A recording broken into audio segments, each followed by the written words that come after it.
The second coming of Christ has confounded Christians throughout the ages. Year after year, decade after decade, the Christ's reappearance is said to be imminent. Yet, year after year, decade after decade, for nearly 2,000 years, Christians have been left wanting. What if I told you that the second coming of Christ has already happened? What if I told you the Christ did appear, exactly how and when Jesus predicted? What if I told you that Jesus' prophesied Christ was the Roman Emperor?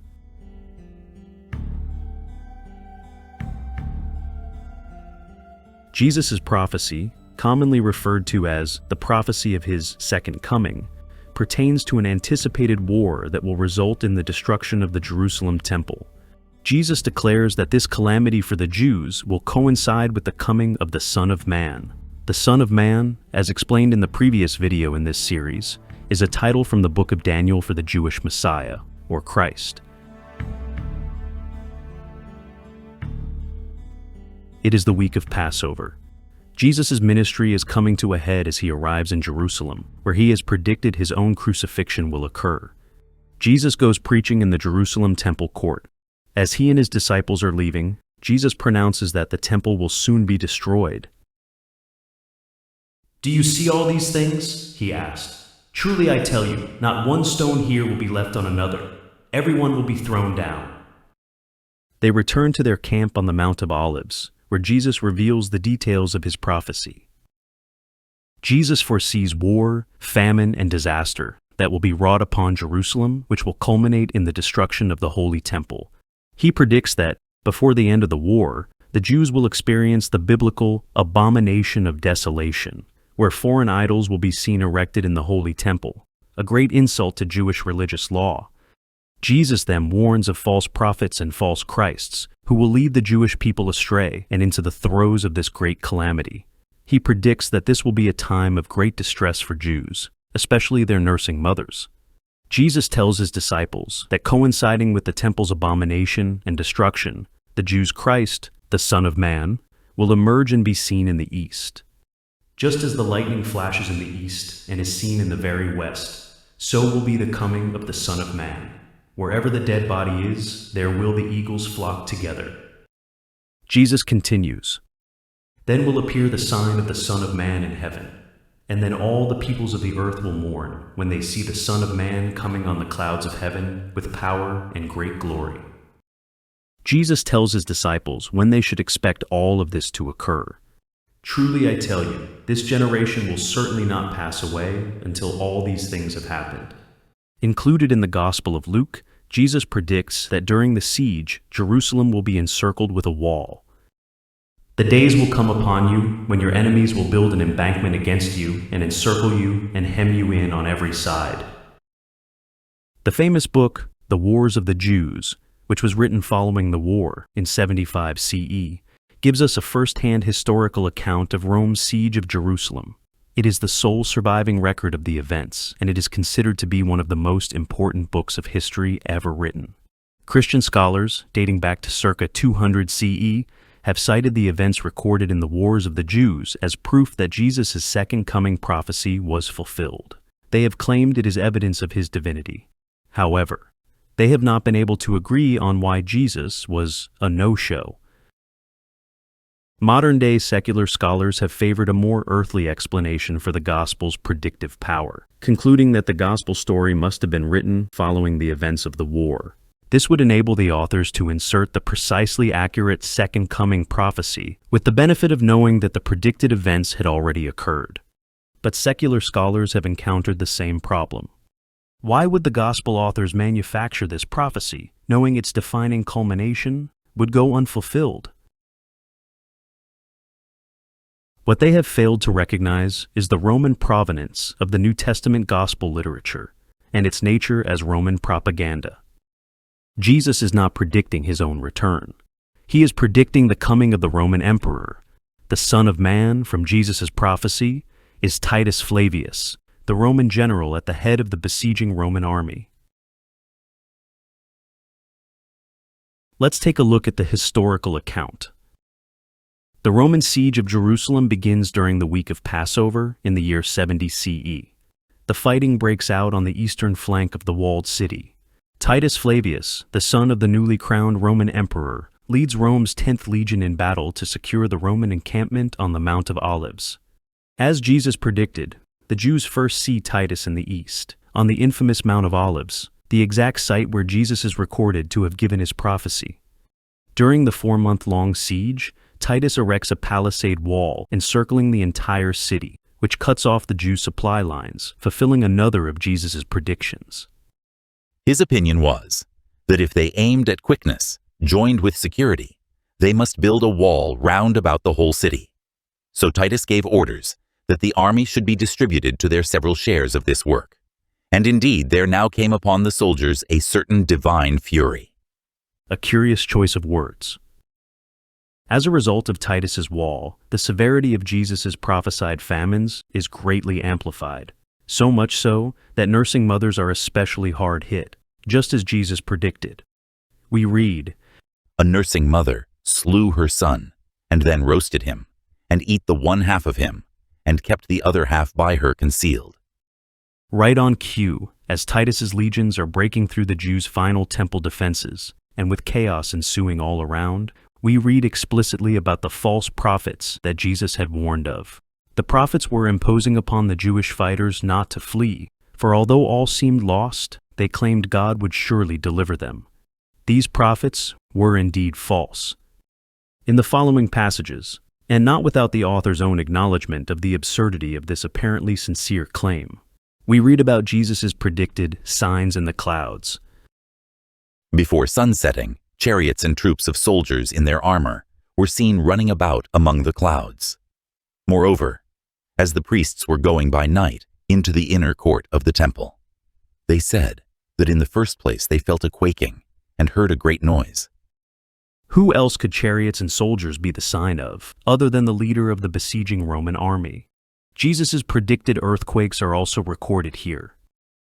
We then read that the Romans, upon the flight of the seditious into the city, and upon the burning of the holy house itself, and of all the buildings round about it, brought their ensigns to the temple. Just as Jesus foretold, the abomination of the temple is carried out by the Romans, who are led by Titus. The symbol of the Roman army, the eagle, is lifted in the temple. Jesus' coded message, "Wherever a dead body lays, eagles will flock," is now decoded. As the fighting comes to an end and the Jews are utterly defeated and fleeing for their lives, Caesar gave orders that they should now demolish the entire city and temple. And the prophecy is fulfilled.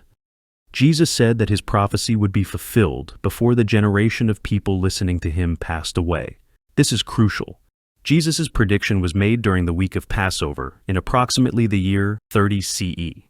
Titus' siege of Jerusalem began on Passover in the year 70 CE. The biblical Moses famously spent 40 years in the wilderness, a generation according to the Bible. Thus, by biblical definition, Titus fulfilled the prophecy precisely when he was supposed to. Jesus' prophecy of the coming Son of Man in the New Testament Gospels is fulfilled by Titus Flavius in the historical account, The Wars of the Jews. It is Titus who appears in the east.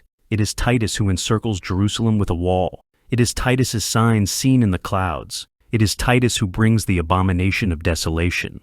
Titus does all of this, exactly how and when Jesus predicted.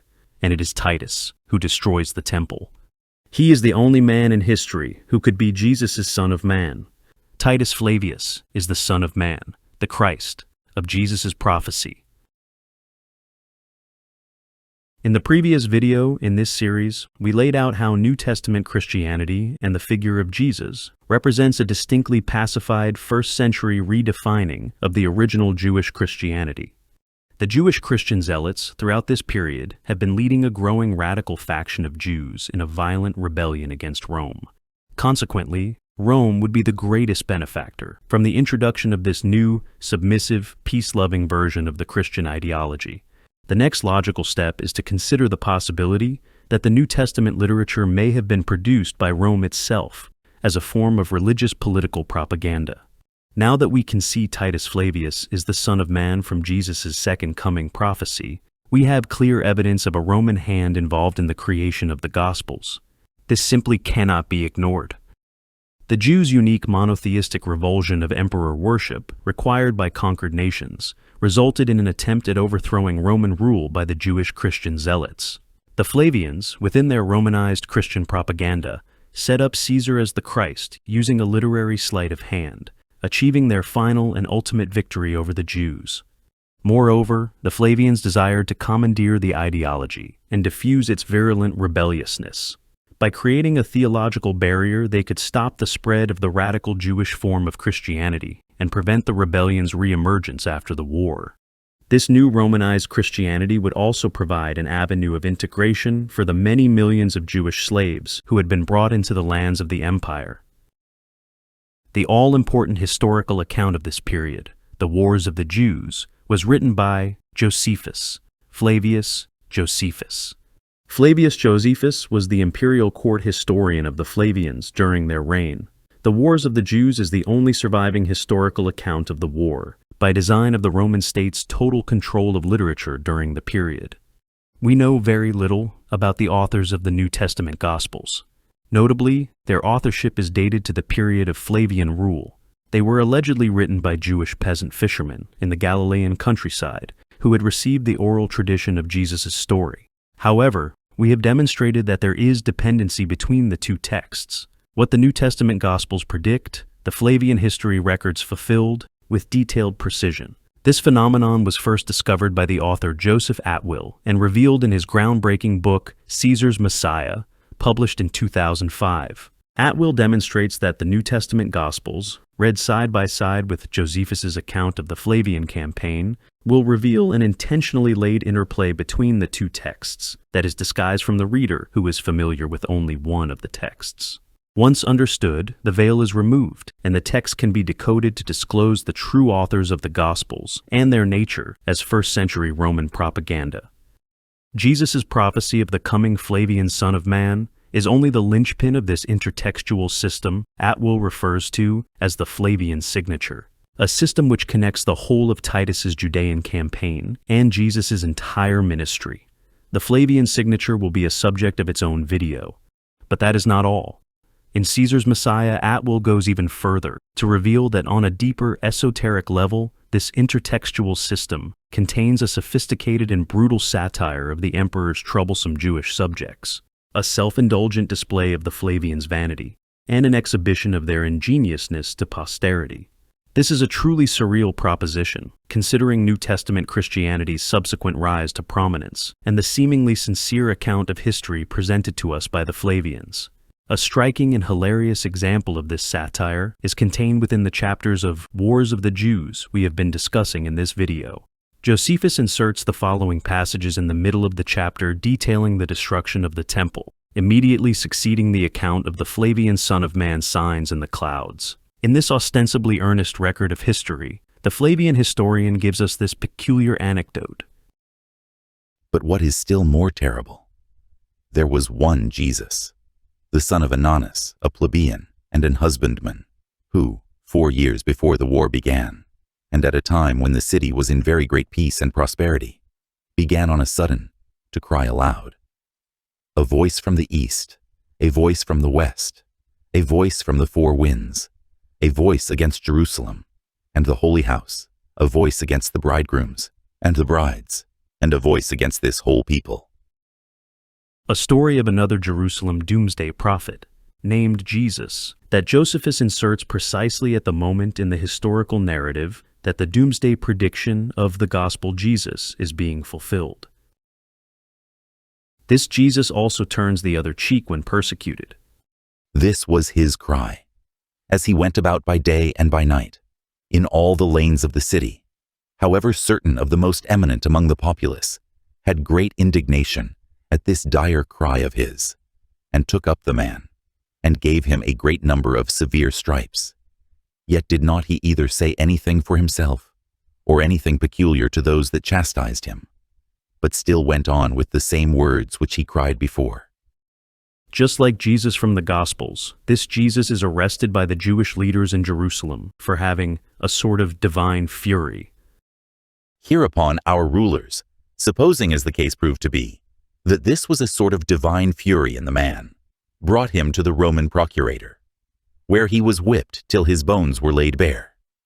Yet he did not make any supplication for himself, nor shed any tears, but turning his voice to the most lamentable tone possible, at every stroke of the whip, his answer was, "Woe, woe, to Jerusalem." And when Albinus, for he was then our procurator, asked him who he was, and whence he came, and why he uttered such words, he made no manner of reply to what he said, but still did not leave off his melancholy ditty, till Albinus took him to be a madman, and dismissed him. Incredibly, he is handed over to the Roman procurator for trial. He is whipped and lashed, but refuses to give a defense of himself. We have heard this story before. Now, during all the time that passed before the war began, this man did not go near any of the citizens, nor was seen by them while he said so. But he every day uttered these lamentable words, as if it were his premeditated vow, "Woe, woe to Jerusalem." Nor did he give ill words to any of those that beat him every day, nor good words to those that gave him food. But this was his reply to all men. This cry of his was the loudest at the festivals, and he continued this ditty for 7 years and 5 months, without growing hoarse, or being tired therewith, until the very time that he saw his presage in earnest fulfilled in our siege, when it ceased. For as he was going round upon the wall, he cried out with his utmost force, "Woe, woe to the city again, and to the people, and to the holy house." And just as he added at the last, "Woe, woe to myself also," there came a stone out of one of the engines, and smote him, and killed him immediately. And as he was uttering the very same presages, he gave up the ghost. This woe-saying Jesus marches around Jerusalem repeating, "Woe to Jerusalem, woe to Jerusalem," like a kind of apocalyptic, wind-up toy caricature of the Jesus from the Gospels. He is a fate-determined prophet of Jerusalem's destruction, arrested by the Jewish leaders for his apparent divinity, found to be innocent of any criminality by the Roman procurator. Just like the Jesus from the Gospels, this Jesus predicts his own death. His ministry comes to an astonishingly abrupt end, as he is splattered by a Roman siege projectile, a truly tragic demise, at which time, exactly as the Jesus from the Gospels, he gives up the ghost. The similarities of the Gospel Jesus' story and the story of the Flavian woe-saying Jesus is transparent. It is so transparent, in fact, that dependency between the two texts is undeniable. The Flavians inserted the anecdote of this woe-saying Jesus with precise comedic timing, expressly at the moment in their historical narrative that Jesus Christ's prediction of Jerusalem's end is being fulfilled, a prediction that just so happens to reveal the Flavians as the second coming of the Jews' Christ. The story of this woe-saying Jesus is a literary wink by the Flavians to the initiated, acknowledging who is responsible for the gospel story's creation and its peace-loving, submissive Messiah. Josephus then delivers the punchline in the passages immediately following the story of the woe-saying Jesus. Now if anyone consider these things, he will find that God takes care of mankind, and by all ways possible foreshoes to our race what is for their preservation, but that men perish by those miseries, which they madly and voluntarily bring upon themselves. The joke? The Jews should have listened to the prescriptions of peace made by the Jesus from the Gospels, a Jesus they made up. He then just comes right out and says it. But now, what did the most elevate them, the Jews, in undertaking this war, was an ambiguous oracle that was also found in their sacred writings. How, about that time one, from their country, should become governor of the habitable earth.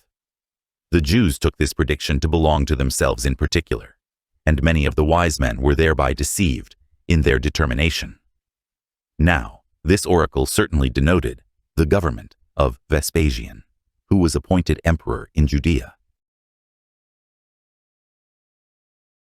This leaves us little doubt Titus considered himself to be the Christ of the Jews, at least as sincerely as a Roman emperor would claim to be the son of the god Venus, the reincarnation of the god Apollo, or whatever deification that would prove politically expedient at the time. This imperial messiahship would likely have been part of the Flavian version of the Roman institution of emperor worship, known as the Imperial cult. So, who were the Flavians, and how, and with whom, could they have produced the New Testament Gospels? Subscribe to the channel for the next video, where we will take a closer look at the Flavians and their allies, who form the nexus of a political faction in Rome with imperial ambitions along with the knowledge and motivation to produce New Testament Christianity. If you enjoyed this content, please like the video, and thank you for watching. If you are interested in more content like this, please support the channel by becoming a Patreon and gain access to our exclusive Apathy and Discord. The links are in the description for the ways you can contribute. Thanks again.